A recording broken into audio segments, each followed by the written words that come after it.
ዛሬ ስለ ጥንቆላ ልናወራ ነው። የሆነ ታይም ላይ ምናምን ነገር ግብር መገበር አቅቷቸው ማለት ነው። ከዛ ፎቶአቸው በየመንገዱ ተለጠፈ። ይሄን ያደረገው ምንድነው? የዛ የሰይጣን ውቃቢ ምናምን ነገር ዋናው ማለት ነው አድርጎ ለታጠፈባቸው። ጥቁር ዶሮ ፊት፣ ጥቁር በግ፣ ጥቁር ፍየል ምናምን አይደል? ብዙ ነገሮች አሉ እኮ የሆነ ደም ምናምን። እነዚህ ነገሮች ቀጥተኛ ማጭበርበር ናቸው መባል አለባቸው። አሁን ባለትዳር የሆነች ሰው አፋቶ አሁን ሌላ ሰው ማስደረግ ለምሳሌ ምን ያክል ምን አይነት ሞራል ምን አይነት የትኛው ድጋፍ ነው? የትኛውን ሃይማኖት የሚደግፍ? ባንክ ቡካችሁ ላይ ጸልይላችሁ ባንክ ቡካችሁ ላይ ገንዘብ ይገባል ሚል ይሄ ሰውዬ ጠንቋይ ነው። ለፍቺ ሁሉ ሚል አንብቤያለሁ። ለፍቺ ሁሉ አለ። ለፍቺ ሁሉ አለ። ለማፋታት ብሎ ማስታወቂያ ይለጥፋሉ። ይህ ከማታለል ተግባር ውስጥ የሚመደብ ነው። ጥይት እንዳይመታ የሚያደርግ ምንም ነገር የማያስደርግ ብዙ ነገሮች አሉ። የእግዚአብሔር ጥበቃው ይኑር። እግዚአብሔር ይጠብቀናል። እግዚአብሔር ይመስገን። መሪጌታ ምናምን እያሉ የቴሌግራም ቻናላችንን የሚያስጨንቁ ሰዎች አሉ። እነዚህ መሪጌታ የሚባለው እኮ ክህነቱን ስሙን ያገኘው እኮ ከቤተ ክርስቲያን ነው አይደለ? ከኢትዮጵያ ኦርቶዶክስ ቤተ ክርስቲያን ነው ያገኘው ይባላል። ችግር የለውም እኮ እየተባለ በጣም ከፍተኛ ችግሮች ይከቷል። በዚህ ጊዜ እንትንክ መኪናክ እንደዚህ ይገለበጣል እንትንክ እንደዚህ እንዳሉት ምናምን ነገር እየሆነ ያየነው ልጅ በጣም ትልቅ ቦታ የደረሰው ልጅ ባዶ ሆኖ በመንገድ ላይ መራመድ ጀመረ። የሆነ እየለፈለፈ እኔ እኮ እንዲህ ነበርኩ በፊት ነው። ስለዚህ ከእምነት ጋር የተቆራኘ ስለሆነ ሰው ፍርሃት አለው። ማንም በየትኛውም ወንጀል ቢሆን ሊያመለክት የሚችል ሰው ሊኖር ይገባል ተብሎ የተለመደ ልማድ እኮ ነው። ህጉ አይደለም እኮ መስተፋቅር ማለት ሴት የራስ ማለት ፍቅር አስይዞ ምናምን ነገር ይሄ አሁን ምናልባትም ባለ ትዳር ልትሆን ይችላል። ተገቢ ነው እንዴ? እዚህ በአንድ ቀን ጠንቋይ ቤት ሄደ እንካ ተብለ ተሰጥቶክ ከዛም በኋላ በአንድ እዛ የምትሆንበት ሀገር ስለመምራት ምን ያክል ብቃት አለው እንዴ? መንፈሱ ያ ጠንቋዩ መንፈሱን በወሩ ወይ በአመቱ ቢወስድበትስ ያው ሰውየው ሊወርድ ይችላል። ሰውየው ይወርዳል። ብዙ ነገር ኃላፊነቱ እንዳለ ነው። መፍታቤርን በወንጀልም ያስጠይቃል ብለናልና የእስራት የገንዘብ መቀጮ ምን ድረስ ይሆናል? የቅጣቱ አይነት ምንድን ነው? ሃይማኖት ክብር ሊነኩ የሚችሉ ወንጀሎች አሉ አይደል? እነሱ ወንጀሎች ራሳቸውን የቻሉ ወንጀሎች ናቸው። ክህነት ስም ይዘው በኦርቶዶክስም በሙስሊምም በፕሮቴስታንትም በተለያዩ ሃይማኖቶች እንደዚህ አይነት ይዘው ለግል ጥቅማቸው እያወሉ ሰውን የሚበዘብዙ የሚያታሉ ሰዎች በሕግ ሊጠየቁ። አንዳንድ ሰዎች ግን በሁለቱም ማለት ይጫወታሉ አይደል? ጠዋት አዋቂ ነው የሚሉት ለራሱ የማያውቅም ነገሩ ጠንቋዩ ጋር ብንለው ጥሩ ነው። እዚህ ወደዛ ሲሉ መኪና እንዳይገጫቸው እነሱ ጥንቃቄ ቢወስዱ ጥሩ ነው። ወደዚህ ወደዛ ሲሉ ይገጫል። ከሃይማኖትም ከሕግም አንጻር ተገቢነት የለውም። እንደዚህ በቤተክርስቲያን ስም ተከልለው እንደው አውቃለሁ ብለው የቤተ ክርስቲያን ክህነትን ይዘው ሌላ የግላቸውን ጥቅም የሚነግዱ ሰዎች እንደው ይብቃቸው።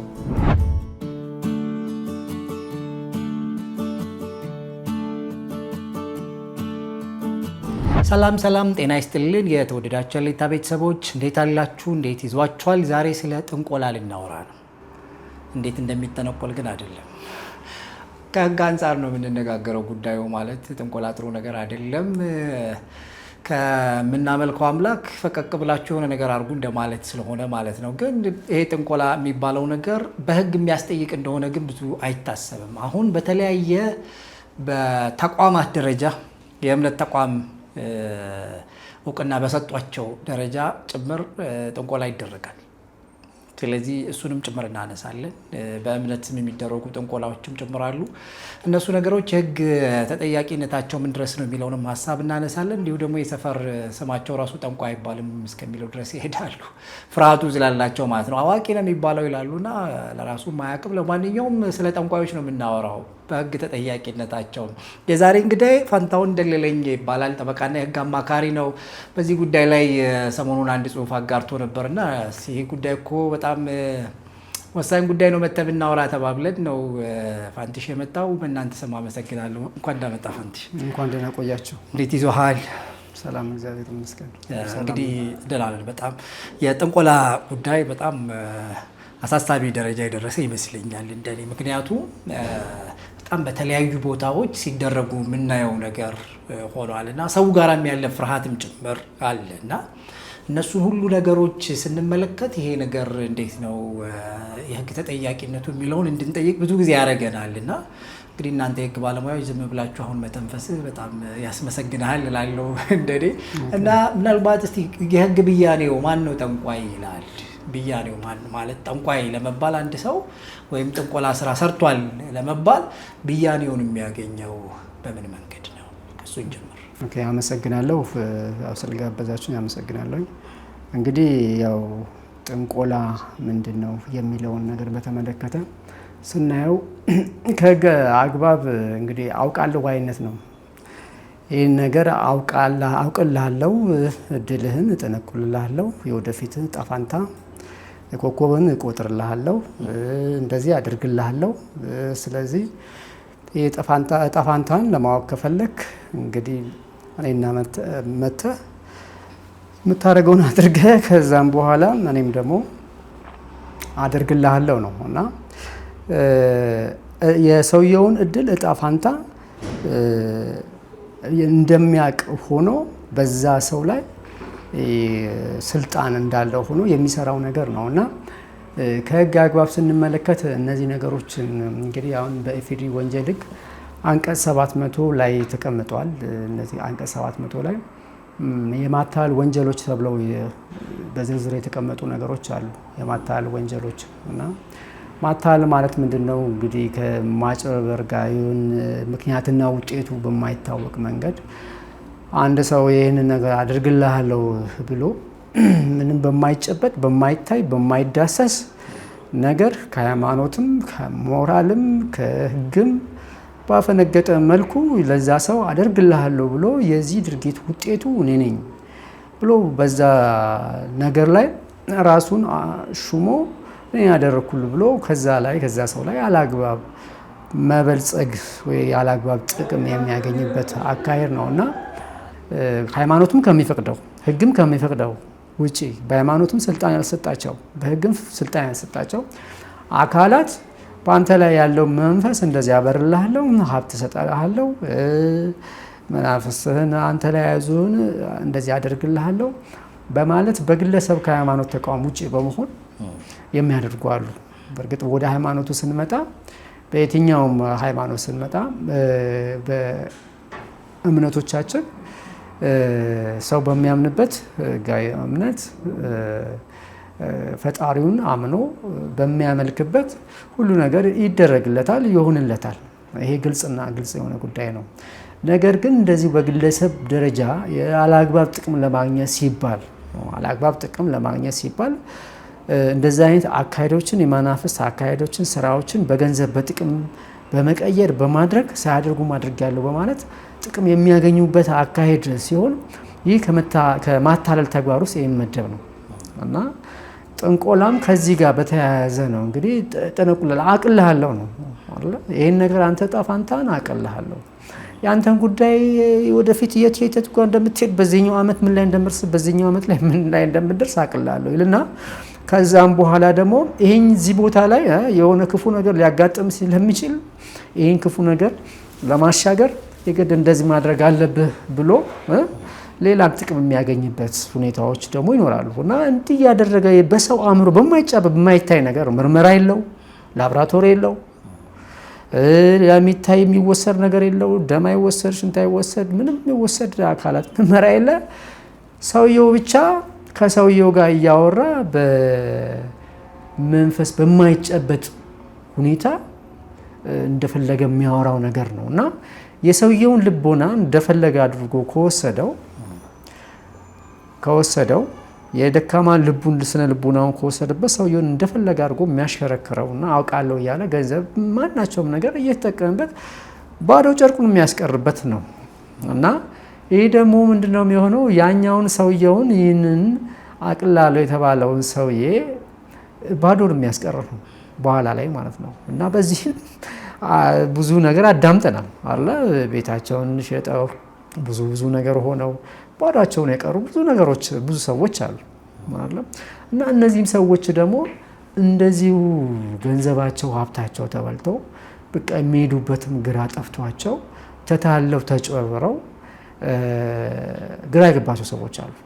ህጉ ግን በወንጀል በኢፌዴሪ ወንጀል ህግ አንቀጽ 700 ላይ ወንጀል መሆኑ እስከ በጽኑ እስራት እስከ 5 ዓመት የሚያስቀጣ እናም ደግሞ ተደራራቢ ሲሆንም ደግሞ ከፍ ሊል ይችላል። ተደራራቢ በሆነ ጊዜ ወንጀሉ እናም ደግሞ በፍትሐ ብሔር ህግ ራሱ በፍትሐ ብሔር ህግ እንግዲህ ፍትሐ ብሔር ህግ ማለት ምንድን ነው?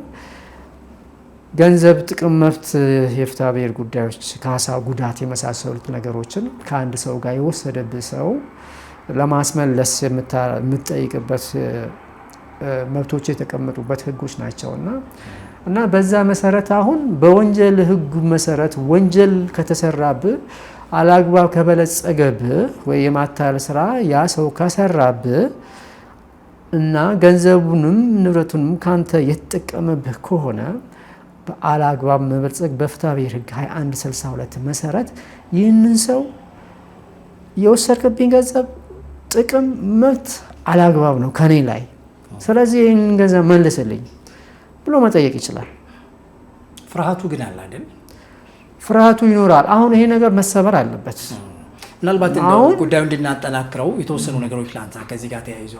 አንደኛው እንደው እውነት መነጋገር በጣም ያስፈልገናል ብዬ ነው የማስበው። ማለት የትኛውም እምነት ውስጥ ሊሆን ይችላል ሰው ግን በእምነቱ ስም አድርጎ ለምሳሌ በጣም በየሚዲያው የምናየው አለ።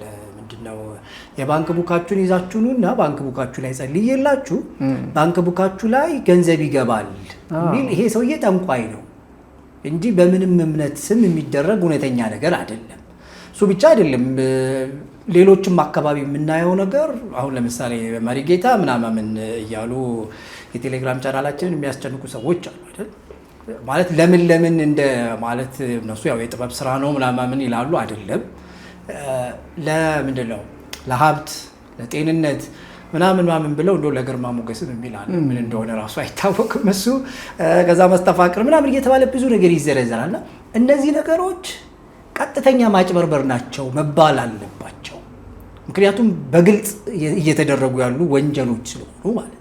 ምክንያቱም እንደነዚህ ነገሮች አሁን ሰው ጋር ያለው ፍርሃት ምንድን ነው? እሱ ማንሳት የፈለግኩት በእምነት ስም ነው የሚደረገው ወይ የሆነ ቤተክርስቲያን አዳራሽ ውስጥ ወይ ደግሞ በእምነት ስም መሪጌታ የሚል ስም አላቸው ወይ ፓስተር ነቢይ ምናምን የሚባል ስም አላቸው።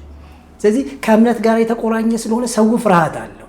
ይሄ ነገር እኮ ምናምን ይላል እና እሱ ፍርሃት ተገቢ ነው ወይ? ህጉ ይሄንን ፍርሃት እንደው እንድናስወግድስ አይመክረንም ወይ? እሱ ላይ ትንሽ ማጠናከሪያ አሁን እኔ የሃይማኖት ተቋማትም እዚህ ጋር ትኩረት ሰጥተው ሊሰሩበት ይገባል ብዬ አስባለሁ። ምክንያቱም ሃይማኖት ነው። ሃይማኖት ለምሳሌ ኢትዮጵያ ኦርቶዶክስ ቤተክርስቲያን ብናነሳ መጽሐፍ ቅዱስን መሰረት አድርጋ የራሷ ቃለ ዓዋዲ ያላት የራሷ የሆነ ደንቦች የራሷ ብዙ ስርዓቶች አሏት፣ ቀኖና ብዙ ነገር አላት እና ያንን መሰረት አድርጋ ነው የምትሄደው እና ከዛ ውጪ እዛ ውስጥ ቤተክርስቲያን ውስጥ አድገው ብዙ ጥበብ ይዘው ከዛን ያንን እውቀት መሪጌታ ነኝ የሚል ስም ክህነት ይዘው በዛ ስም ሌላ ልባሌ ለግል ጥቅማቸው የሚያውሉ ሰዎች አሉ።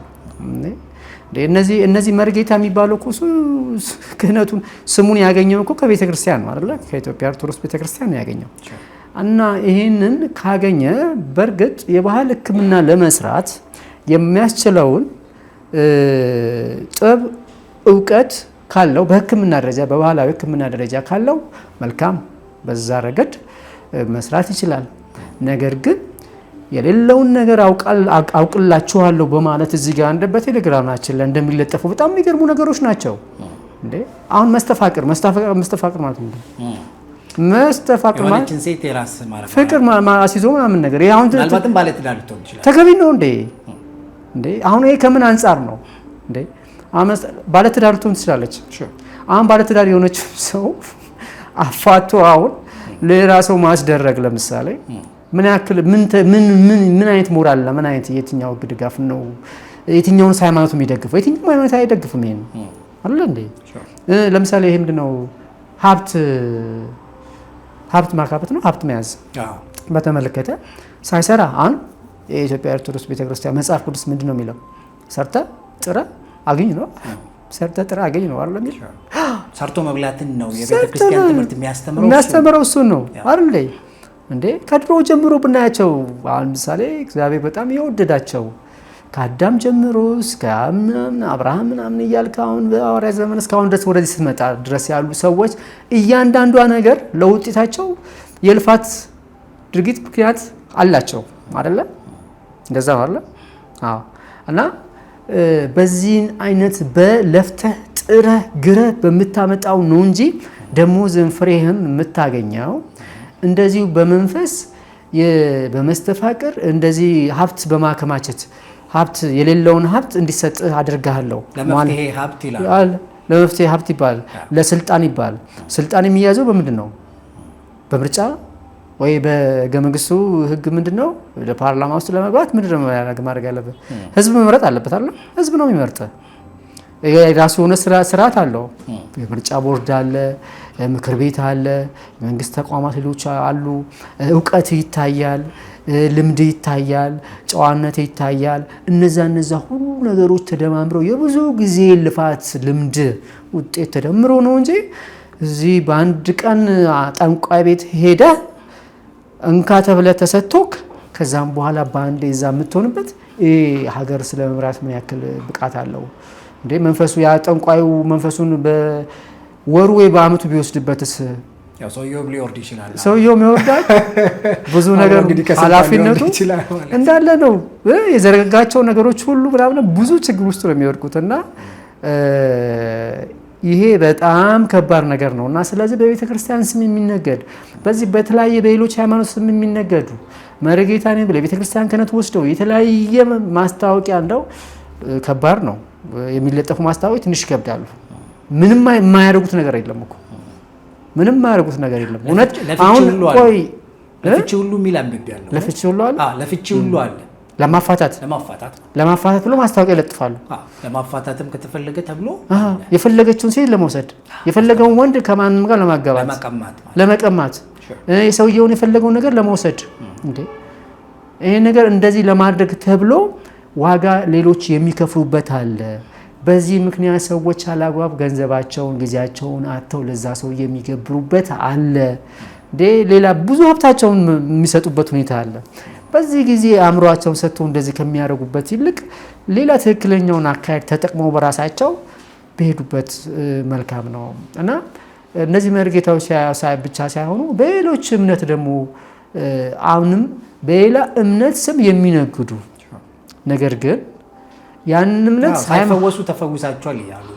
ያን ሃይማኖት ግን የማይወክሉ ፓስተሮች ፓስተር ተብያለሁ ነብይ ነኝ ፓስተር ነኝ እያሉ አዳራሽ ከፍተው የራሳቸውን እንትን አድርገው ከዛም በኋላ የንግድ ፍቃድ ግን አላወጡ። የንግድ ፍቃድ ማለት በሃይማኖት ፍቃድ በሃይማኖትም ምንም የንግድ ፍቃድ ቢያወጡ ይሻላቸው ነበር ብዬ ድፍረትም ምናምን በጣም ከፍተኛ ድፍረት አላቸው። አካውንት ቡካችሁን አምጡ ይባላል። ያላችሁን አካውንት ከፈለገ ይሄን ያክል በዚህ አካውንት ካስገባችሁ ገንዘባችሁ ይሄን ያክል ይጨምራል ይባላል እና በዚህ ምናምን ነገር ገንዘባቸውን የተበሉ በጣም ያለቀሱ ብዙ ሰዎች አሉ፣ የተጭበረበሩ። እነዚህ ሰዎች ተጭበርብሮ ገንዘባቸው የተበላባቸው ፓስተር ነኝ ብሎ አታሎ ነብይ ነኝ ብሎ አታሎ ገንዘባቸውን ወስዶ የታለባቸው የታሉ ሰዎች አላግባብ ያ ፓስተር ወይ ነብይ ነኝ ወይ መርጌታ ነኝ ተብዬ የበለጸገበት ስለሆነ ገንዘቡን ጠይቆ ማስመለስ እንጀል በወንጀል ማስጠየቅ ይቻላል። እንደዚህ አይነት ድፍረቶች እንደዚህ አይነቶች መውጣት አለበት። ሌላው ማህበረሰብ ልምድ ነው የሚሆነው። አንድ ሰው ሁለት ሰው ቢወጣ ይሄ እኮ የታወቀ እኮ ነው። አሁን ብዙ ሰዎች እኮ እንደዚህ አይነት መንፈስ ውስጥ በጣም የተነካከሩ በጣም ብዙ ሰዎች አሉ። በጣም ብዙ ሰዎች አሉ። አይደለም ይሄ እኮ ችግር የለውም እኮ አንተ እንደዚህ እንዳትሆኑ እንደዚህ እንዲጠብቅ ነው ምናምን ይባላል አይደለም ይባላል። ችግር የለውም እኮ እየተባለ በጣም ከፍተኛ ችግር ውስጥ ይከተዋል እና ከእንደዚህ አይነት መጥፎ ልማድ ውስጥ ወጥተን ከእንደዚህ አይነት የጥንቆላ መንፈስ ከእንደዚህ አይነት የሆነ ከማይጨበጥ ከማይደሰስ አምልኮ አምላከት አሳሰብ ሃይማኖቱ ከማይፈቅደው ነገር ውስጥ ወጥተን ሃይማኖታችንን ይዘን ስራችንን እየሰራን ውጤቱን ማየት ነው እንጂ ለማይመለከተው አካል አቃለው ስላለ ገንዘብ ሰጥተን ጨርሰን በኋላ ላይ ማውን ነገር ውስጥ መውደቅ የለብንም። ከዚህ ነገር መጠንቀቅ አለብን። ምንም የሚመጣ ነገር የበለጠ የባሰ ያሰንፋል፣ እንዳስራ ነው የሚያደርገው። ምናልባት ከዚህ ጋር የተገናኙ ኬዞች ገጥመው ያውቃሉ? ከኔ ጋር በተያያዘ አሁን እኮ ሰው ድፍረቱ የለውም እኮ ከዚህ ጋር በተያያዘ እኮ ሊመጣ አሁን ሊያደርግ የሚችለው ምንድነው? ክሱን ቀይሮት ወይ ሊመጣ የሚችለው ምናልባት ገብቷል። ወደ ምን ይቀይሩታል? ክሱ ምናልባት ወይ ወደ ብድር ይቀይረዋል፣ ወይ እኔ ያክል ገንዘብ አካውንት አስተላልፍለት አልመለሰልኝም ይላል አይደለ? ወይ እንደዛ አይነት ነገር ይጠቀማል። ወይ ያሳየውን ብልጥ ከሆነ በሌላ አካውንት ይጠቀም ይሆናል። ያውቃለው ወይ እንደዛ ይሆናል እንጂ አሁን ሰውየውን ጥንቃቄ ቤት ሄጄ እንትን ላስደርግ። ምክንያቱም ያ ነገር ሊያደርግ የሚችለው በዘመዱ ላይ ሊሆን ይችላል አይደለ? በሚስቱ ላይ ሊሆን ይችላል፣ በባሉ ላይ ሊሆን ይችላል፣ በዘመዱ ሊሆን ይችላል፣ በሆነ ማህበረሰብ ውስጥ ሊሆን ይችላል። እንዲሆኑ ከተደረገ ደግሞ ስሜ ይወጣና ደግሞ ሌላ ችግር ውስጥ እገባለሁ፣ ስሜ ይጠፋል ብሎ ይላል እና እንደዚህ አይነት ነገሮች አልተለመዱም። ገብቷል። ግን የራስ ነገር ለራስ ነው አይደለ?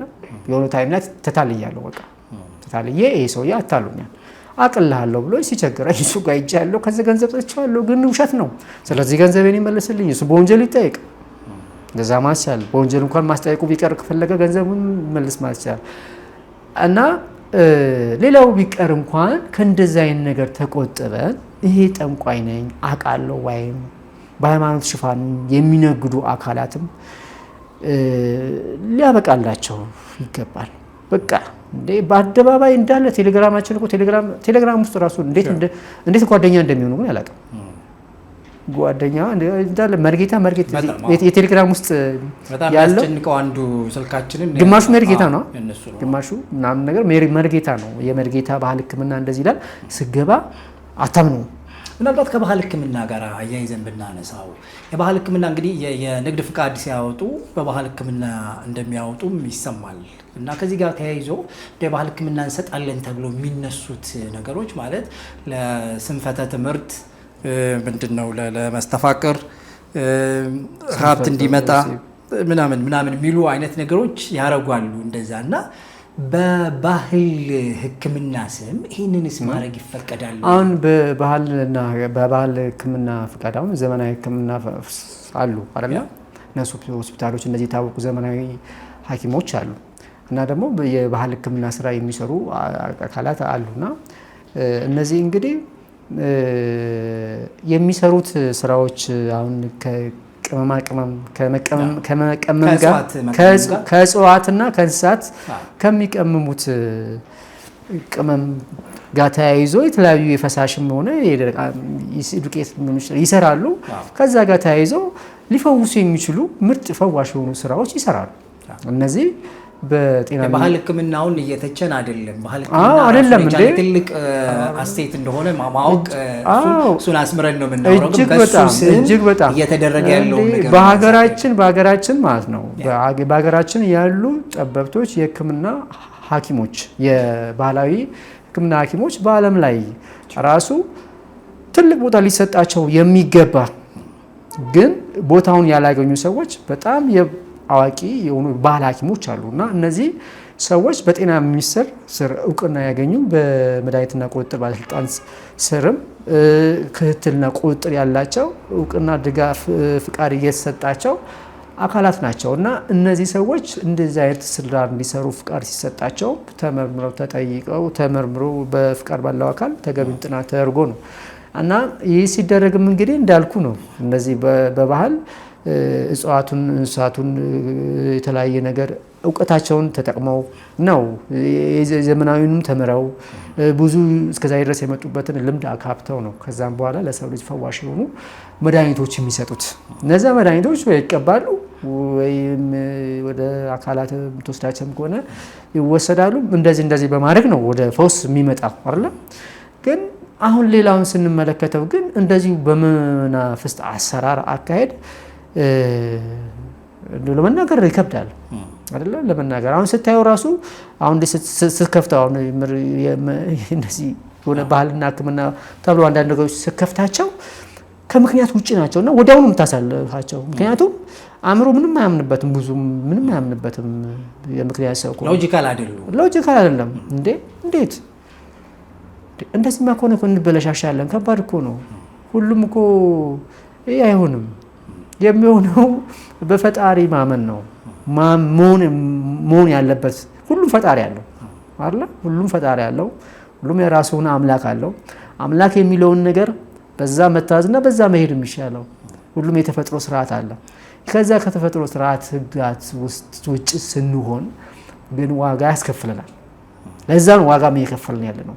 ስለማንከተል የምንከተለው የሚገባን ነገር ስለማንከተል ነው። ዲጋ ትክክለኛው ነገር እያለ በማየውን ነገር እንደዚህ አቅልላለሁ ብሎ እዛ አዳራሽ ውስጥ እንትን ከፍቶ ከሚያስጨፍረው አካውንትን አንጣ ላስባርከው ይህን ገንዘብ በዚህ አካውንት አስገባ ነገ ላይ የሚያል እጥፍ ይሆንልሃል ብሎ ከሚለው አታላይ ጋር እየሄድን ሌላውን ትክክለኛውን ነገር ሰርተን ጥረን ግረን ከእግዚአብሔር ጋር ከአምላካችን ጋር ሆነን ማግኘት የሚገባን ነገር እያጣን አይደለ? ይሄ ግን መሆን የለበትም። አሁን የድሮ አሁን ለምሳሌ የህግ ምንጭ ምንድን ነው? የህግ ምንጭ ያው ተፈጥሮ ነው። ህግ ሁለት አይነት ይኖራል። ተፈጥሮአዊና የተፈጥሮ ህግ አለ፣ ሰው ሰራሽ ህግ አለ አይደለ? እና ህጎች ከድሮ ጀምሮ እንደው የኢትዮጵያ ታሪክ አመጣጥ ህጎችን ስናያቸው ከድሮ ጀምሮ ሃይማኖታዊ ህግ ነበረ። እንደው ብዙ ነገር አለ። የህገ ልቡና የሚባል ነገር አለ። ከዛ ምናምን ኦርቶዶክስ ክርስቲያን ውስጥ ስንመጣ ከዛም በኋላ ደግሞ ህገ ኦሪት ምናምን እየተባለ በኋላ ላይ ህግ እና ከዛን ወደ እንትኑ ስንመጣ ወደ ህግ ስንመጣ ደግሞ ሃይማኖታዊ ህጎች አሉ አይደል? አሁን ለምሳሌ በሙስሊምም ብትሄድ ሃይማኖታዊ ህጎች አሉ። በሃይማኖት ውስጥ ይሄ ተብሎ 1 2 3 4 ተብሎ ቁጭ ያለ ህጎች አሉ። እነዛ ወደ ህይወት የሚመሩ ናቸው። እነዛን የተከተለ እነዛን ያከበረ የህይወትን መስመርን የሚያቀኑ ናቸው። እና ወደ ኦርቶዶክስ ሃይማኖትም ስትመጣ እነዚህ የሃይማኖት ህጎች አሉ። ልብን የሚያበሩ ምርጥ ህጎች አሉ። ከነዛ ህጎች ከተፈጥሮ ህጎች ናቸው። እንግዲህ የሰው ልጅ ቀስ እያለ ያደገ ሲመጣ ከማህበረሰቡም ምኑም ከዕለት ተዕለት እንቅስቃሴ እድገት ዘመን ስንመጣ የራሱ የሆነ ዘመናዊ ህግን ፈጥሮ ከዛም በኋላ ይሄ ለማህበረሰቡ ጠቃሚ ነው፣ ይሄ ደግሞ ጠቃሚ አይደለም። ይሄ ጠቃሚ የሆነበት ምክንያት ከሃይማኖትም ከሞራልም ከባህልም ከተለያዩ አኗኗራችም የተነሳ ከሀገርም ጥቅም አንጻር ይሄ ነው ህጉ። ከዚህ ውጭ ደግሞ ያለው ወንጀል ነው ብሎ ጥንቆላን ወንጀል ነው ብሎ በወንጀል ህጋችን አስቀምጧል። ስለዚህ በዚህ በጥንቆላ ወንጀል ጋኔን እንደዚህ ያስወጣለሁ፣ እንደዚህ ያስደርግልሃለሁ፣ ምን አደርግልሃለሁ እያሉ በግለሰብ ደረጃ የሃይማኖትን ክህነት ስም ይዘው በኦርቶዶክስም በሙስሊምም በፕሮቴስታንትም በተለያዩ ሃይማኖቶች እንደዚህ አይነትን ይዘው ለግል ጥቅማቸው እያዋሉ ሰውን የሚበዘብዙ የሚያታልሉ ሰዎች በህግ ሊጠየቁ በወንጀል ህጉ ላይ ተቀምጧል። እናም ደግሞ በፍትሐ ብሔር ህግም አላግባብ ለበለጸጉበትም እንዲመልሱ ህግ ያስቀመጠው ድንጋጌ አለ። እና እኔ በፌስቡክ እንኳን የሆነ ገጽ ላይ በለቀኩበት እንኳን ብዙ ሰዎች ደውለዋል። እንዴ ይሄ ነገር ወንጀል ነው እንዴ? እዛ ኮሜንት ላይ ምናልባት ካነበብካቸው ምናምን ነገር የሰው እንትን ጥሩ ነው ገብቷል። እርስ በርሱ ምናምን ነገር ምናምን የተወሰነ ለምሳሌ በብዙ መቶዎች የሚቆጠሩ ለምሳሌ ኮሜንቶች አይቻለሁ እኔ። እነዛ ኮሜንቶች የሚያነቁ ናቸው፣ ነቃ የሚያደርጉ ናቸው። እነዛ እንትኖች ማለት ነው ገብቷል። እንደዚህ አይነት ውይይቶች የሚዘጋጅበት መድረኮች ምናምን ነገር ቢበረቱ አሪፍ ነው። በስልክም ብዙ ደውለዋል ከተለያየ ክፍለ ሀገር ማለት ነው። እንደዚህ አውቃለሁ ብሎ ሀገርን እያሸበረ ለማንም ያልተገዛ ምንም አመራሩን ሁሉም ሾሞኔ ነኝ እያለ የሚያስቸግርኛ አካባቢ አንድ ጠንቋይ ያለ እባክህ ምን እናድርግ ንገረን። ምናልባት ከዚህ ጋር ያያይዣል የቄላንሳና የበለጠ እንድታዳብረው እንግዲህ እናያለን። እንደነዚህ አይነት ሰዎች እናያለን። ምናልባት ያሉበትንም ቦታ ጭምር እናውቃለን። አንዳንዶቹ እንደሚያረጉት በተለያየ እምነት ስም መሪጌታውን በለው ነብይ ነኝ የሚለውን በለው የሆነ ቦታ አላቸው። እዚህ ቦታ ኑ ምናምን ድረስ ይሄዳል። የስልክ አድራሻ ብቻ ሳይሆን ስፔሲፊክ ቦታም ጭምር አላቸውና ማንን ይጠይቃቸው? በግልጽ አንዳንዶቹ ይፍን በሚዲያ ነው የሚያስተላልፉት። ስለዚህ ተጠያቂነት አለባቸው ስንል ህጉ እንዲላል ስንል ጠያቂው ማን ነው? ጠያቂው ማን ነው? እንግዲህ እነዚህ ሰዎችን ለህግ የሚያቀርበው የሚጠቁመው አካል ማን ነው? አሁን በዋናነት እንግዲህ የኢፌዴሪ ወንጀል ህግ ዓላማው ምንድን ነው? ማህበረሰቡ የተረጋጋ ሰላም፣ ጸጥታ፣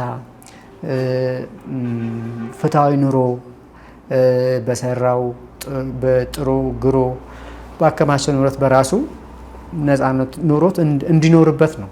እና እንደዚህ አይነት ነገሮች ወንጀሎች በሰዎች ላይ በተከሰቱ ጊዜ ወይም እንዳይከሰቱ መንግስት እነዚህ አይነት ወንጀሎችን የመከላከል ኃላፊነት አለበት።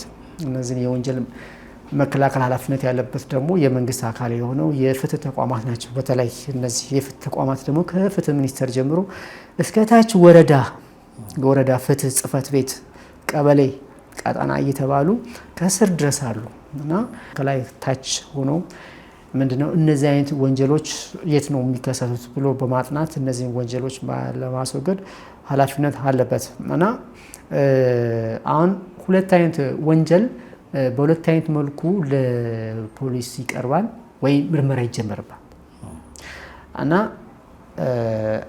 እነዚህ ወንጀሎች ምንድናቸው? በግል አቤቱታ ሊቀርቡ የሚችሉ ወንጀሎችና በአቃቢ አቤቱታነት ሊቀርቡ የሚችሉ ወንጀሎች ተብለው በሁለት ይከፈላሉ እና እነዚህ በግል አቤቱታ ሊቀርቡ የሚችሉ ወንጀሎች እጅግ በጣም ቀላል ወንጀሎች ናቸው። ለምሳሌ እንደ ስድብ፣ ዛቻ፣ ቀላል ዛቻ ማለት ነው። ከባድ ዛቻ አለ። ከባድ ዛቻ ሳይሆን ቀላል ዛቻ፣ እጅል ፊት፣ ስድብና ማዋረድ እነዚህ የመሳሰሉት እና በወንጀል ህጉ ላይ በህጉ በግል አቤቱታ ሊያስቀጡ የሚችሉ ናቸው ብለው የተደነገጉት ብቻ በዛ በተበዳዩ አካል ብቻ ነው ምርመራ እንዲጀመር ፖሊስ ጋር ሄደው አቤቱታውን የሚቀርበው እና እሱ የግል ተበዳዩ ካላቀረበ ምርመራው አይጀመርም ማለት ነው። ግልጽ ነው። አንደኛው የግል ተበዳይ ይፈልጋል ማለት ነው። የግል ተበዳይ ይፈልጋል እነዚህ ቀላል ጉዳዮች ሲሆኑ ማለት ነው። ሌላው ደግሞ ምንድነው በአቃቢ ክስ አቅራቢነት ሊቀርቡ የሚችሉ ነገሮች ናቸው። አሁን ሌላ በአቃቢ ክስ አቅራቢነት ሊቀርቡ የሚችሉ ክሶች ምን አይነት ክሶች ናቸው? የህዝብን ጥቅም ሊነኩ የሚችሉ ጉዳዮች፣ የህዝብን ጥቅም፣ የህዝብን፣ የመንግስትን፣ የሃይማኖትን፣ አጠቃላይ የማህበረሰብን ባህልን ሊነኩ የሚችሉ ጥቅምን ሊነኩ የሚችሉ ነገሮች ናቸው ተብሎ የሚታሰቡ ጉዳዮች በአቃቢ ሊቀርቡ የሚችሉ ክሶች ናቸው። ምንም እንኳን የግል ተበዳይ ነው ይሄን ጉዳይ አልፈልገውም ታሪክ ያለው እንደዛ አይሆንም ክሱ ይቋረጥልኝ እንደዚህ ቢል አይችልም። አቃቢ ክሱን ይመሰርታል፣ ፍርድ ቤቱ ያለውን ይላል። ምናልባት ታርቆም ከሆነ ካሳም ተካክሶ ከሆነ ፍርድ ቤቱ ምናልባት ጉዳዩን ቅጣቱን ይዞለት በገደብ ሊገድብለት ይሆናል እንጂ ሊያቀልለት ይሆናል እንጂ የሚተው አይደለም። ስለዚህ ምንድነው የሚሆነው? አሁን አቃቢ ፖሊስ፣ የወንጀል ምርመራ ክፍል፣ የወንጀል መከላከል ክፍል እነዚህ አሁን ሁሉ ጊዜ አይናቸውን አብርተው ወንጀል ያለበት ቦታ የት ነው እንደዚህ አይነት ወንጀል ሊከሰቱ የሚችሉት ብሎ ማድረግ አለበት፣ ጥናት ማድረግ አለበት። የት ነው እነዚህ አዲስ አበባ ክፍለ ሀገር የት ቦታ እንዴት የት ናቸው እነዚህ አይነት ወንጀል ሊከሰቱ የሚችሉት? ስለዚህ በማዋቀር ህጉ አለ፣ የፍትህ ተቋማት ተቋሙ አለ፣ ስትራክቸሩ አለ። ስለዚህ ይህንን በማንቃት በዚህ ረገድ በዚህ ቦታ ያለውን አካል ጥናት በማድረግ በማፈላለግ በዚህ የተሳተፉ አካላት ምርመራ እንዲጣራባቸው ብሎ ቢጀምር ሌላውም ጋር እንደዚህ በራሱ አነሳሽነት የግል ተበዳይም ሆነ ሌላ አቤት አቅራቢ ሳይኖር ምርመራ የሚጀመርበት ሁኔታ አለ ማለት ነው። ምክንያቱም ለምን ቢባል መንግስት በዋናነት የህዝብን ሰላም ማስፈን፣ ወንጀልን መከላከል መሪ ቀዳሚ ተግባሩ ስለሆነ ነው። ስለዚህ እስካሁን ግን ሲሆን አላየንም አይደል? በተጨባጭ እንደነዚህ አይነት ጉዳዮች እንግዲህ ሚዲያም ላይ ሲነገር አንሰማም። እንደነዚህ አይነት ጉዳዮች አሁን ለምሳሌ እንዳልኩ ነው በጣም ቀጥሩ ምሳሌ ነው ብዬ የማስበው ይሄ ምንድነው ባንክ ቡካችሁ ላይ ገንዘብ አስገባለሁ የሚል አንድ ሰው እያለ በጣም የታወቀ ሰው ማለት የንግድ ባንክ ፕሬዚዳንቱ ሳይቀር ተጠይቀዋል ማለት ከንግድ ባንክ ላችሁ ላይ ይገባል ነው ብዙ ጊዜ የሚለው እና እንደነዚህ አይነት ነገሮች እናንተ ሳትከታተሉም ወይ ብሎ አንድ ጋዜጠኛ በጠየቁት እዚህ ይለኛል። አሁን እንደነዚህ አይነት ነገሮች ግልጽስ አይደሉም ወይ? ሰዎች ብቻ ሳይሆን ቴሌቪዥን ምናምን ጣቢያ ያላቸው የራሳቸው አሁን ምልህ ሰዎች እንደዚህ የሚያደርጉ የራሳቸው የቴሌቪዥን ጣቢያ ኖራቸው እንደዛ ነው የሚያስተላልፉት። ስለዚህ እነዚህ ነገሮች ለምንድን ነው ታዲያ መንግስት ኃላፊነቱ ከሆነ የማይጠየቀው ማለት ሄዶ የማይጠይቃቸው እነዚህ ጉዳዮች? አሁን እነዚህ ጉዳዮች በብዛት ምንድን ነው ጠቋሚ የግል ተበዳይ ያመለከተ የለም የሚባል እንትን አለ፣ አመለካከት አለ። አሁን ፖሊስ ምርመራ ወንጀል አካባቢ ፖሊስ የምርመራ ክፍል ኃላፊ ብዙ ጊዜ የተለመደው የግል ተበዳይ ነኝ ባይመቶ ሲያመለክትና ሲጠቁም ነው። እሱ አንደኛው መንገድ ነው ብዬ ነው። አንደኛው የተለመደው ነው። በብዛትም በዋናውም የተለመደው አካሄድ ይሄ ነው እና ማን መቶ አመለከተ ይባላል። መቶ አመልክቶ ቃል ሰጥቶ ከዛም በኋላ ማንኛውም ሰው ሄዶ እዚህ ቦታ እንዲህ እየተደረገ ነው ብሎ ማመልከት ይችላል እንጂ ለምን? ስለዚህ እንደዛ ካመለከተ በኋላ የህግ ሂደቱ ምንድነው የሚሆነው? ማለት ምርመራ ነው። አንድ ሰው እዚህ ቦታ ላይ እኔ ያልኩ ገብተዋል። አሁን የተለመደው ነገር ምንድነው? ማንም በየትኛውም ወንጀል ቢሆን ሊያመለክት የሚችል ሰው ሊኖር ይገባል ተብሎ ልማድ እኮ ነው። ህጉ አይደለም እኮ። ህጉ ግን ምንድነው? የወንጀል ምርመራ ክፍል ወይ ይሄን የሚመለከተው አካል ባወቀ ጊዜ በዛ ጉዳይ ላይ ምርመራ እንዲጣራ ለአቃቢ ሕግ መሪነት ይሄ ነገር ምርመራ እንዲጣራ መደረግ ይቻላል። ስለዚህ አይጠበቅም የግል ተበዳይ ወር የግል ሌላ ጠቋሚ አይጠበቅም። ሌላ ደግሞ ምንድነው ከጠቋሚ ጋር ላልከው ነገር ጠቋሚ መቶ መጠቆም ይችላል።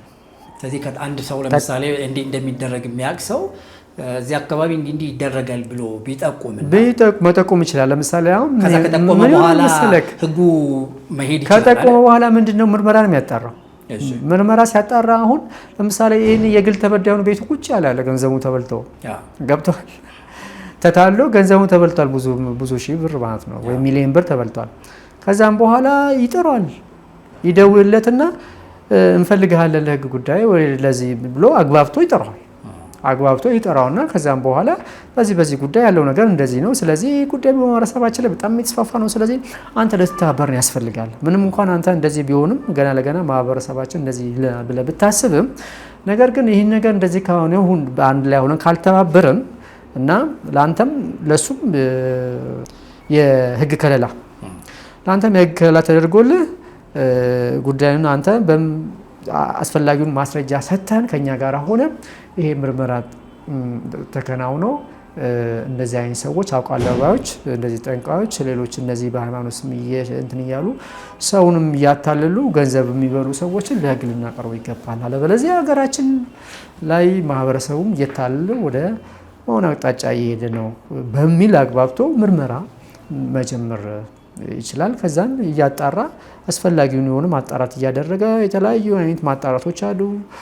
ማስረጃዎች፣ የሰው ምስክር አለ፣ የጉዝ ምስክር አለ፣ የሰነድ ማስረጃዎች አሉ፣ የኤሌክትሮኒክስ ማስረጃዎች አሉ፣ ባንክ የተለያዩ ብዙ ማስረጃዎች አሉ እና እነዛን ሁሉ በማደራጅቶ በዛ ሰው ላይ እንትን ማለት ሲሆንም ጊዜ ቀጠሩም አስፈላጊ ሆኖ ያንን ሰው ያጠንቋይ ነው ምን የተባለው አውቃለሁ አጭበርባሪውን ሰው ማለት ነው በማድረግ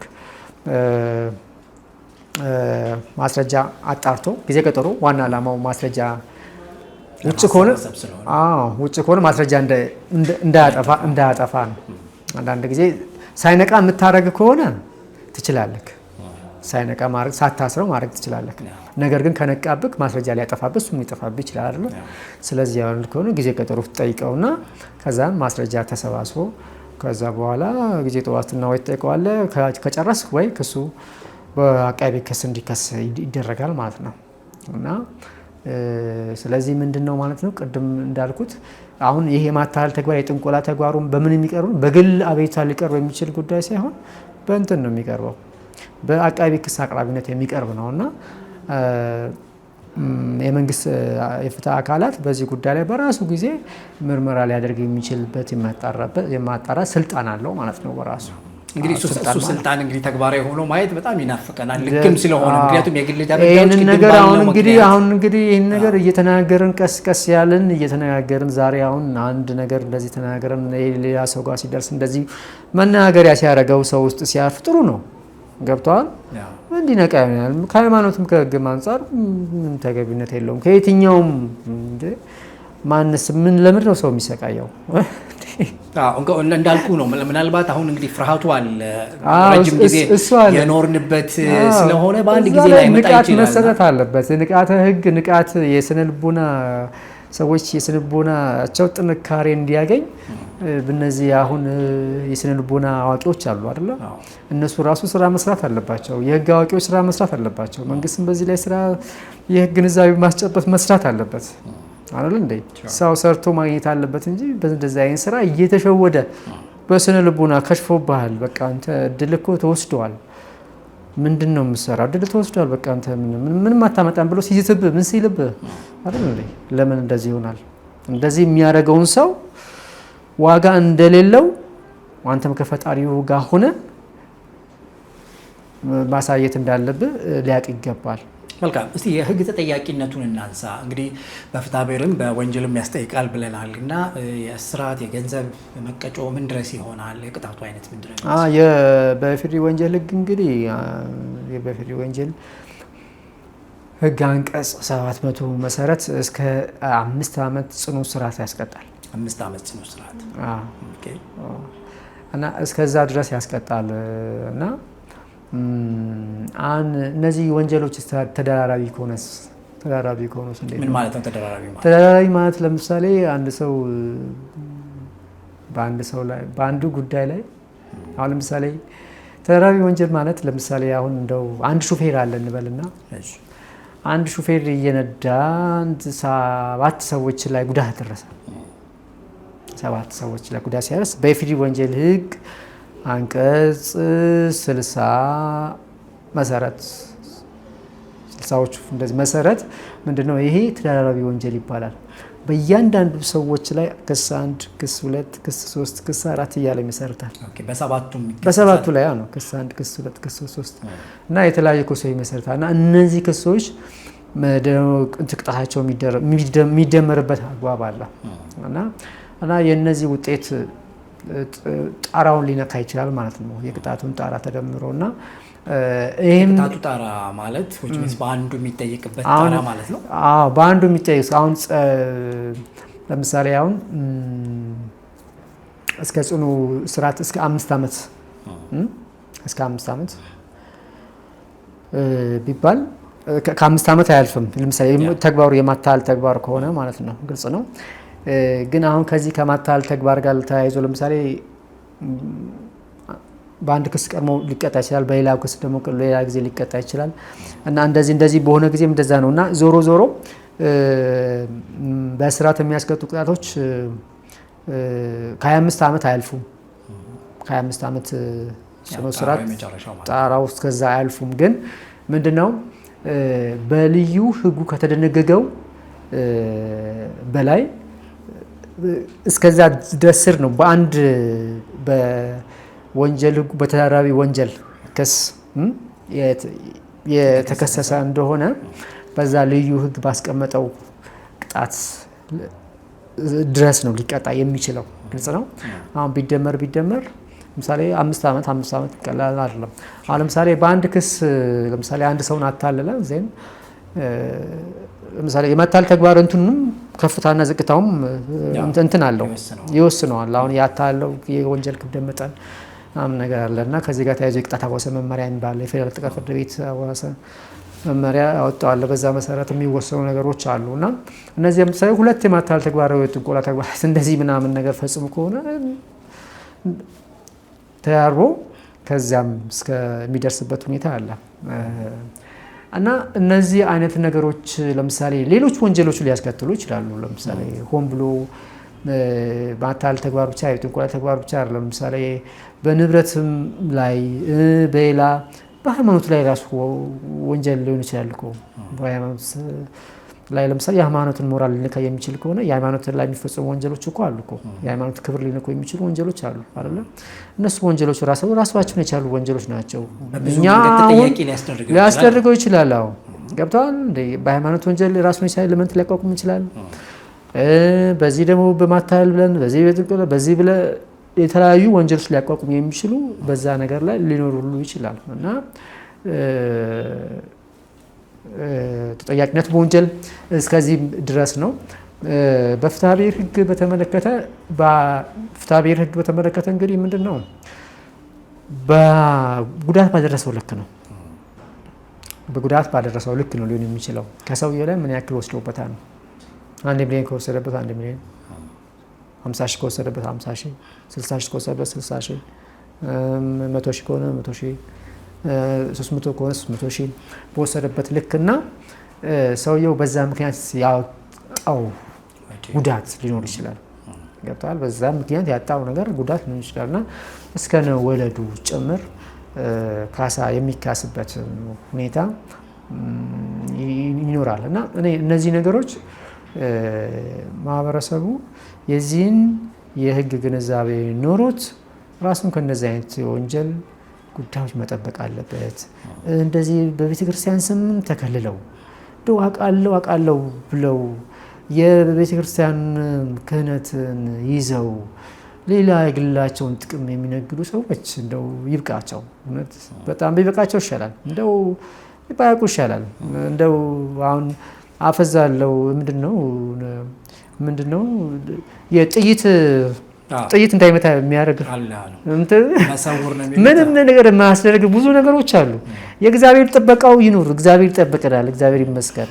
ግን እንደዚህ በራሳቸው እንደዚህ ያስደርግልሃለሁ ማለት የእግዚአብሔርን ስልጣንም መውሰድ ነው። የፈጣሪን ስልጣንም መውሰድ የፈጣሪን ስልጣን ለራስህ አድርጎ እንዲያደርግልሃለሁ እንዲህ የሚያደነዝዝ እንደዚህ የሚያደርግ ሀብት የሚሰጥ ስልጣን የሚሰጥ እንደዚህ የሚያደርግ ሁሉ በቃ የሚቀራቸው ነገር የለም። እንደ እግዚአብሔር ክብር መንካት እኮ ነው። ይህ በእንዲህ እንዳለ ታዲያ ትንሽ አገራችን ላይ በረከት ማጣት የሚገርም አይደለ? ከዚህ አንጻር ስታየው ሰው ሰርቶ ሳይሆን ሌላ በአቋራጭ ሌላ ነገር የሚያገኝበት አካሄድ በቃ አንተ በእውቀትና በችሎታ ልበገር ስትላቸው በተለያየ ነገር መጥተው ተጽዕኖ ሊፈጥሩብህ የሚችሉ እንደዚህ አይነት ሰዎች በእንደዚህ አይነት ነገር ከእንደዚህ አይነት ነገር ሊታቀቡ ይገባል። እንደው ካም በኋላ ባለው እንኳን ቢታቀቡ እንኳን ራሱ ሀገራችን ሁሉም ሰው ሰርቶ የሚያገኝበት ሁኔታ ይፈጠራል። ነገሩ ፕሮሞሽኑም እኮ አንዱ እንግዲህ ሌሊት ያው የሚንከባለሉ ሰዎች በአህያ የማይጋልቡት ነገር የለም ሲነግሩን እና እንደሱ ነገር ተብለው ያው ሀብት ያገኘው ተንከባለው ነው ምናምን ምን አለ ብዙ ነገር አለ እንጂ ማለት አይሆንም አይደለም ቴክኒካሊ ይሆናል ማለት የሰይጣን መንፈስ አይሰራም አይደለም ሰይጣን አሁን እንደዛ ነገሮች አሉ ግን በህግ ግን የተከለከለ ነው በህግ የተከለከለ የግድ ጋፍም የለውም ምክንያትና ውጤት የለውም እንዴ የፈለገ ለምን እዚህ ጋር ማለት ነው እኔ 100 ብር ሰጥቼ አንተ 1 ሚሊዮን ብር ብታረግልኝ እንዴ አላግባብ የተገኘ ገንዘብ እኮ ነው ሀብቱ ያልታወቀ ምንጩ ያልታወቀ ገንዘብ እኮ ነው 1 ሚሊዮን ምንጩ ያልታወቀ ገንዘብ ነው ሊሆን የሚችለው አንተ አድርግ ያላለው ብትለኝ በየትኛው ሳይንስና ቴክኒክ ነው እንደዚህ ሊሆን የሚችለው ገብቷል እውቅና ያልተሰጠ በሃይማኖት እሺ ቢሆን እንኳን በሃይማኖት በእምነት ደረጃ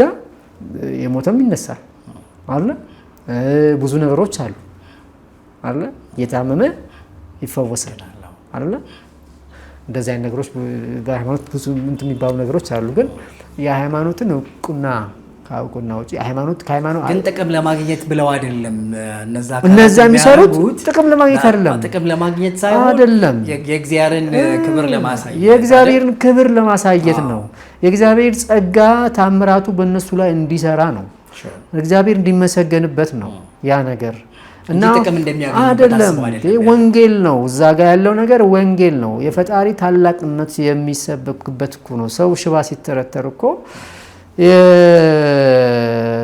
ተነስቶ ማቅለ ብዙ ጊዜ ካልጋ ላይ የተኛ ሰው ሲነሳ የእግዚአብሔር ክብር እኮ ነው የሚታየው ገብቷል በኦርቶዶክስ የጌታችን ኢየሱስ ክርስቶስ ክብር ነው ታላቅነት ነው የሚታየው አይደል በሌላውም ሃይማኖት ደግሞ በሌላው በሚያመልኩበት ፈጣሪያቸው ክብር ነው የሚታየው ገብቷል የዛን ጊዜ እግዚአብሔር ፈጣሪያቸውን ያመሰግኑታል እና ይህን ነገር ደግሞ ለምንድን ለግል ጥቅም ሳይሆን ለሃይማኖት ክብር ለእምነታቸው ለፈጣሪያቸው ሲል የሚደረግ ነውና ያኛው ከዚህ ጋር እጅግ በፍጹም የተለየ ነውና አንዳንድ ሰዎች ግን በሁለቱም ማለት ይጫወታሉ አይደል ጧት ያው አዋቂ ነው የሚሉት ለራሱ ማያቀም ነገሩ ጠንቋዩ ጋር ብንለው ጥሩ ነው ጠንቋዩም ጋር ይሄዳሉ ከዛም በኋላ ከሰዓትም ቤተክርስቲያን እመጣለሁ ነው ይላሉና ሰዎቹ እና እንዲህ ወደዚህ አማኝ ብጤዎቹ ወደዚህ ወደዛ ሲሉ መኪና እንዳይገጫቸው እነሱ ጥንቃቄ ቢወስዱ ጥሩ ነው ወደዚህ ወደዛ ሲሉ ይገጫል ምክንያቱም ምን መሰለ ምድር ይባለው በሁለት እግር ሁለት ዛፍ አይወጣ ነው የሚባለው አይደል ስለዚህ ያኛውም ያስክቡት መጨረሻ ያምረው እኛ ብዙ ብዙ በህይወታችን አይተናል ነፃ ስጦታ የለውም ማለት ህይወት ነው የሚያስከፍለው ምንድነው መሰለ ሰይጣን በጣም አደገኛ ነው የሆነ የሚጫወት ይባል መጨረሻ ጊዜ የሱ እንትን ነው የሱ ባሪያ እንድትሆን የሚፈልግ አለ ሰይጣን ብለህ ካመንክ መቼ ሃይማኖት ታምናለህ አይደል? ሃይማኖት ካመንክ ደግሞ ሲጀመር መጀመሪያ ላይ ባለው ህግ ሲሰራ አዳም ህግ ሲሰራለት ፈጣሪነቱን ሊያሳውቅ እቺን አትብላ ብሎ ህግ ሰራለት። ህግ በነገራችን ላይ ያኔ ነው የተጀመረው። ሰይጣን ማአት ህግጋት ነው ያስቀምጠልህ። ይሄን ካደረክ ምናምን ደግሞ የሚሰጡት ነገር አለ። ጥቁር ዶሮ ፊት፣ ጥቁር በግ፣ ጥቁር ፍየል ምናምን አይደለ? ብዙ ነገሮች አሉ እኮ የሆነ ደም ምናምን እንደዚህ ለመብራት እኮ የሚያስቸግሩ ብዙ ነገሮች አሉ አይደል? እና እነሱ ነገሮችን ሁሉ ገባ። ከዛስ ሩሉን ምናምን ነገር ከሳትክ ይገላል። በጣም አፈርድሜ ነው የሚያመጣ። ብዙ ነገር ነው ያለው። አሁን እኔ ድሮ በፊት ልጅ ሆኜ በጣም ልጆች ነን ምናምን ነገር ይወራል እንደዛ አይነት እንትና እዛ ሄዱ ሀብታሙ እንትን ገዛ፣ መኪና ገዛ፣ ቤት ገዛ፣ ታዲያ መኪኖች ምናምን። ልጆቹ በእርግጥ ሄደዋል፣ ወጣት ናቸው ምናምን ሄደዋል ምናምን ነገር ሲባል የእውነት ነው አንተ የሆነ ታይም ላይ ምናምን ነገር ግብር መገበር አቅቷቸው ማለት ነው። ከዛ ፎቶቸው በየመንገዱ ተለጠፈ። ይሄን ያደረገው ምንድነው? የዛ የሰይጣን ውቃቢ ምናምን ነገር ዋናው ማለት ነው አድርጎ ለታጠፈባቸው። ከዛ እንደዚህ ካላደረክ በዚህ ጊዜ እንትንክ መኪናክ እንደዚህ ይገለበጣል፣ እንትንክ እንደዚህ እንዳሉት ምናምን ነገር እየሆነ ያየነው ልጅ በጣም ትልቅ ቦታ የደረሰው ልጅ ባዶ ሆነ በመንገድ ላይ መራመድ ጀመረ። የሆነ እየለፈለፈ እኔ እኮ እንዲህ ነበርኩ በፊት ምናምን። ትልቅ ቤት ነበረው፣ ትልቅ መኪናዎችና ይዞች ነበሩት ምናምን ነገር ገብቷል። እንደዚህ ነው የሚያደርግክ እና እንደው መንፈሳዊውንም ሃይማኖቱንም እንትኑን ያው መንካቱ ከዚህ ጋር ተያይዞ አስፈላጊ ነው ብለን ስላመን ነውና፣ ስለዚህ በአጠቃላይ ከዚህ ጋር በሃይማኖት ሽፋን ስም እየተጠቀሙ አውቃለሁ እያሉ ማህበረሰብን እያጭበረበሩ ስለ ልቦናን እያጠቁ እየወሰዱ እንደዚህ አይነት ድርጊቶችን የሚፈጽሙ ሰዎች ከድርጊታቸው ቢታቀቡ መልካም ነው። ይህ ካልሆነ በወንጀል ህጉ አንቀጽ 700 ላይ በግልጽ ተቀምጧል። ጥንቆላ፣ ኮከብ ቆጥርልሃለሁ፣ ጋኔን አስወጣልሃለሁ፣ እንደዚህ አይነት የመሳሰሉ ብዙ ነገሮች በተመለከተ ከማታለል ተግባር ጋር የሚወሰዱ በመሆኑ ወንጀል ጋር የሚወሰዱ በመሆኑ እስከ 5 ዓመት ጽኑ እስራትም የሚያስቀጣ አቃቢ ሕግም የወንጀል ክፍልም በራሱ ጊዜ ምርመራ የሚያጣራበት ኃላፊነት ስልጣን ያለው በመሆኑ እነዚህ አይነት ሰዎች ከድርጊታቸው እንዲቆጠቡ በፍትሐ ብሔርም የወሰዱት ገንዘብ እስከ መመለስ ድረስ የሚያስደርስ የፍትሐ ብሔር ህግ ቁጥር 2162 ላይ የተቀመጠ ስለሆነ ከዚህ አግባብ ማህበረሰቡ ግንዛቤ ኖሮት ይህን የሚሰሩትም አውቀው ከድርጊታቸው እንዲቆጠቡ ስንል ነው እንግዲህ ግንዛቤያችን ነው። መጨረሻው በጣም አመሰግናለሁ። ፋንታሁን ደለለኝ የህግ አማካሪና ጠበቃ ነው። ዛሬ በጥንቆላ ጉዳይ ጥሩ ሀሳብ አካፍሎናል። በሌላ ሀሳብ ሌላ ጊዜ እንደምንገናኝ ተስፋ እናደርጋለን። ፈንትሽ በተመልካቾቻችን ስም ከልብ እናመሰግናለን። በጣም አመሰግናለሁ። ታንኪዩ። ክቡራን ተመልካቾቻችን ሀሳባችን እነዚህ ነበሩ። እስቲ ያካፍሉን እናንተ የምታውቁትን ታሪክ እንስማው። ወደ ህግ ብሄድ ጥሩ ነው ነገሩ ማለት ከመበላት ያው ለራሱ ያላወቀ የእናንተን ብር እየሰበሰበ ነው እሱ ሀብታም የሚሆነው እንጂ ለራሱ ቢያውቅ ጥሩ ነበር። እናንተን ስራ አይሰራም ነበር፣ ቁጭ ብሎ ልወቅላችሁ አይልም ነበር እያልን ነው። ሀሳባችሁን አጋሩን። ከልብ እናመሰግናለን። ወደ ህግም ሂዱ፣ አትፍሩ እንላለን። በሌላ ሀሳብ እንገናኛለን። እስከዛው ሰላም።